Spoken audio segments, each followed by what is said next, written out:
আমরা আমাদের ফুপুর বাড়িতে বেড়াতে আসছি। আসার পরে আমাদের ফুপুর বাড়ির সাথেই মসজিদ।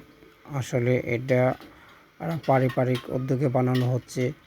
কিন্তু দেখেন, আসরের নামাজের পর মসজিদে আসছি, প্রায় 10-15 মিনিট বসে আছি। আজান হয়ে গেছে অন্য মসজিদে। এই মসজিদে আমার ছেলে আজান দিছে, কোনো লোক নেই। তো আমরা নতুন এখানে বেড়াতে আসছি। আসলে মাইকে আজান দিলে আবার কোনো প্রবলেম হয়, এর জন্য মাইকে আজান দেওয়া হয়নি, মুখে আজান দিতে হচ্ছে। আর বিশেষ করে যেহেতু মাইক আছে, একজন মুসল্লি আসছে অনেক পরে, কিন্তু কোনো ওজোর নেই। অনেকক্ষণ বসে থাকার পর একটা ছেলে আসছে, তো ওনাকে নিয়ে আমরা তিনজনে, আমার ছেলে নামাজ পড়াইছে, তিনজনে জামাত আদায় করলাম।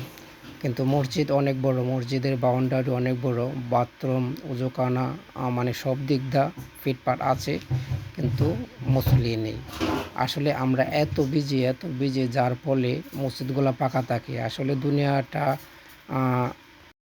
আমরা বড় মূল্যায়ন করি। আখেরাত যে আছে, কবরস্থান যে আমাদের জবাবদিহি করতে হবে, এটা আমাদের মাথায় নেই।